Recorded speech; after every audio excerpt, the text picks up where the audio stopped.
Selamat datang di channel Swing Saham Santai. Di video kali ini saya akan membahas salah satu tema cara bertahan lama di investasi saham. Ini merupakan episode ketiga di tema ini. Kali ini saya akan spesifik membahas ketika saham turun kita cut loss atau average. Bagaimana penjelasannya kita simak sesaat lagi.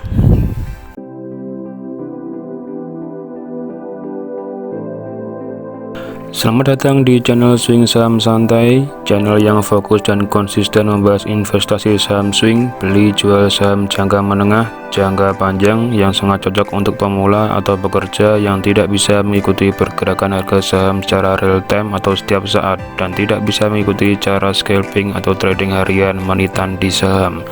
Dengan target swing rutin profit atau cuan 5-10% setidaknya 1 bulan atau beberapa hari ke depan. Sebelumnya silakan dukung channel ini dengan cara like, subscribe, share, dan aktifkan tombol lonceng serta komen supaya terus berkembang lebih baik lagi. Sebagai bentuk saling support, saya akan memberikan giveaway setiap kelipatan 1000 subscriber berupa penambahan saldo yang akan saya transfer ke rekening RDN bagi pemenangnya. Apa kabar Anda semua? Semoga selalu sehat, semangat dalam beraktivitas, dan selalu berbahagia dalam segala hal. Kali ini saya akan sharing ilmu atau pengalaman salah satu cara saya bertahan lama di saham. Di episode ketiga ini saya akan berbagi pengalaman ketika saham yang kita beli turun, apa yang kita lakukan atau apa yang saya lakukan, cut loss kah atau average kah. Jadi average maksudnya beli lagi ketika harga di bawah harga yang kita beli sebelumnya di emiten yang sama.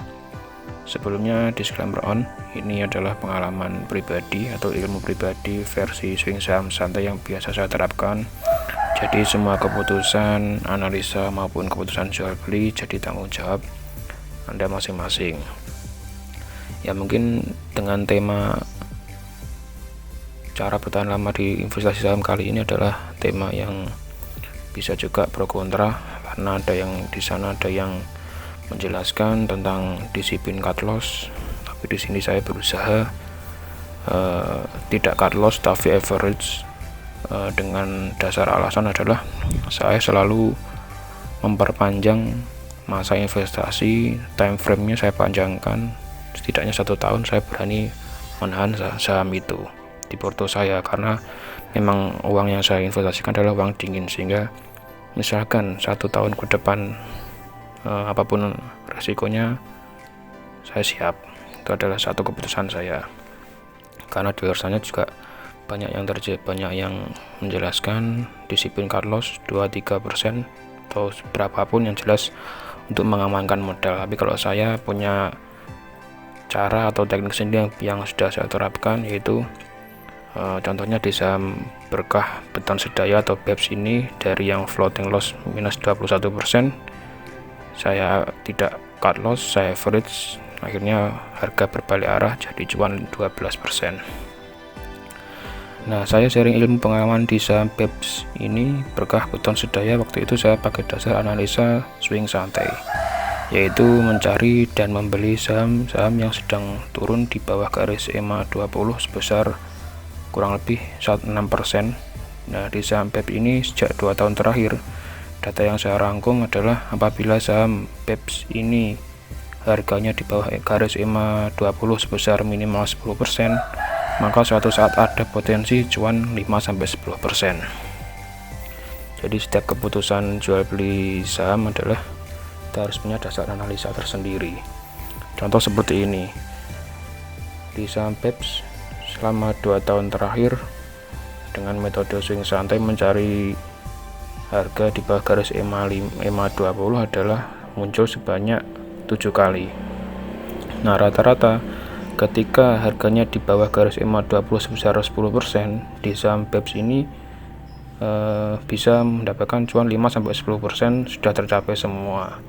Kalau 10%-nya ada yang tidak tercapai di tanggal 17 Februari hanya mencapai 8%, tapi kalau target kecil 5%, semua selalu tercapai. Rentan waktu juga relatif pendek-pendek, 6 hari, 7 hari, 9 hari, 4 hari, 3 hari. Nah, dengan dasar inilah saya membeli waktu itu harga saham PEPS. Bisa kita lihat di trading view. Nah, jadi sebelumnya saya sudah merangkum jadi setiap harga di bawah garis EMA 20 yang biru ini ketika menyentuh di bawah garisnya sebesar 10%, berarti saham suatu saat akan mantul, tidak lama akan mantul. Jadi bisa kita lihat, ambil contoh mungkin dua terakhir ya, di tanggal 17 Januari 2022. Kita lihat di chartnya 17 Januari 2022. Nah, di sini sesuai dengan perhitungan adalah sudah di bawah garis EMA sebesar minimal 10%. Di sini terjadi sekitar 11%, sehingga otomatis beli di harga 4220 sesuai dengan harga penutupannya, dengan target cuannya di 4440 maupun 4640. Kita beli di sini 4640. Nah, beberapa hari kemudian di tanggal 21 Januari sudah cuan 10% tercapai. Hari itu sampai 18%. Yang kedua yaitu 17 Februari. Jadi kalau di konsepnya adalah kalau sudah seperti ini, yang jelas sudah target ya jual aja, enggak apa, apapun yang terjadi naik atau turun setelah kita jual enggak apa-apa ya, karena kita cari pantulan saja dengan target yang penting cuan. Selanjutnya di tanggal 17 Februari, nah di sini juga bisa sesuai dengan sebetulnya sudah berada di garis. Nah, ini contohnya jadi bawah garis EMA 20 sebesar minimal 10% di saham PEP ini. Di tanggal itu adalah 10,5%, sehingga kita bisa beli di harga 5.300, target jualnya 5565 atau 5575 ini. Nah, beli di sini besoknya sudah langsung cuan 11%. Jadi seperti itu. Nah, waktu itu saya belinya di 17 di tanggal 18 April. Saya beli di sini di harga 5125 waktu itu. Sebetulnya besoknya sudah cuan, tapi karena saya biasanya itu menjual agak beresiko memang, tapi itu adalah style saya atau sesuai biar tidak harian.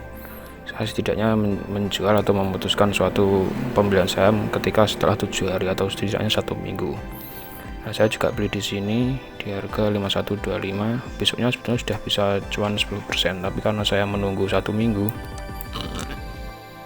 harga turun, sehingga saya pun minus. Dan cara yang saya lakukan adalah saya selalu menerapkan beli lagi atau average ketika harga menyentuh setidaknya 20 atau 25% baru saya average. Sehingga bisa kita lihat di sini, kita hitung di harga 5120. Nah, waktu itu menyentuh harga di tanggal itu sampai 21% minusnya, sehingga saya di tanggal 4 Maret melakukan average down, beli lagi di harga 4000. Sehingga waktu itu setelah harga average saya menjadi 4120 dari yang awalnya 5125 average 4000, sehingga rata-ratanya menjadi 4120, sehingga target jualnya 5% di angka 4330 pembulatan, target 10% di angka 4540 atau 4540 ya betul. Sehingga di tanggal 8 April saya sudah bisa mencapai target 4550, cuannya 12% waktu itu. Nah, bisa kita lihat di sini saya jual di 41, saya jual di tanggal 14 April itu di harga 5150, sehingga dari yang awalnya saya beli di 5125 sebelum sudah bisa mencapai cuan 11%, saya tidak jual karena saya menunggu 1 minggu. Ternyata harga terus turun, sehingga ketika harga di minus 21 saya juga belum cut loss, saya melakukan average, sehingga harga rata-rata saya menjadi 4120 untuk mencapai target jual cuannya saya jual di harga 51.50, bisa mendapatkan cuan 12%. Nah, bisa saya tunjukkan di sini.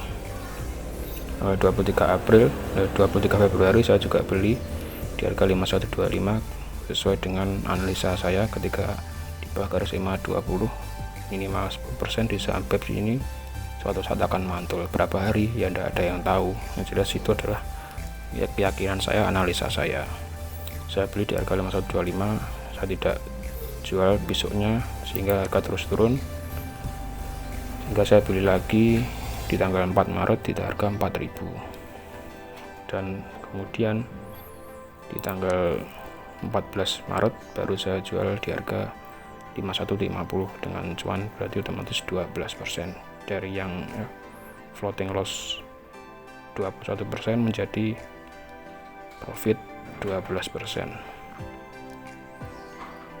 Nah, di saham BEPS ini pun juga di tanggal 1 April kemarin, dengan misalkan kita beli dengan metode swing santai, juga ada di harga di tanggal 1 April kita lihat.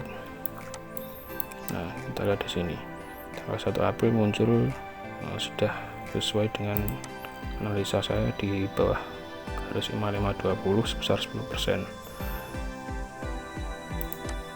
Belinya di sini karena sudah di bawah garisnya 10%, jualnya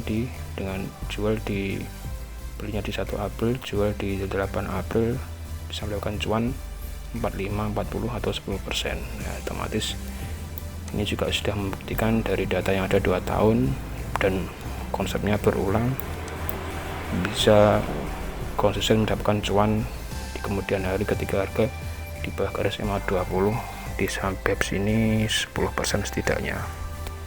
Otomatis kalau sudah seperti ini, sudah jual 10%, ya sudah harga di bawah naik atau turun, kita yang penting sudah target.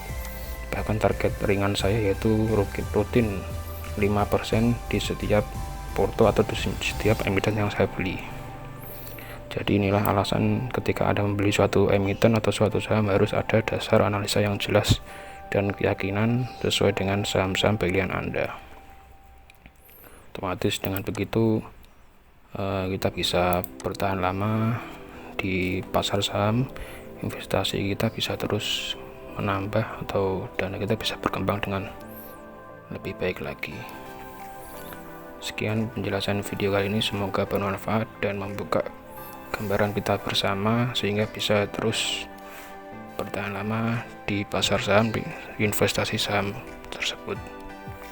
Disclaimer on, ini adalah pengalaman pribadi, pro kontra atau kontroversi silahkan nilai masing-masing, yang jelas saya berbagi ilmu. Sekian, terima kasih. Terima kasih sudah menonton, dan silakan tonton video lain di akhir video di pojok layar Anda. Silakan dukung channel ini dengan cara like, subscribe, share, aktifkan tombol lonceng, serta komen supaya terus berkembang lebih baik lagi dan memberikan informasi yang bermanfaat bagi semuanya. Santai, sabar, tenang, investasi is fun, happy cuan konsisten. Sampai jumpa di video selanjutnya.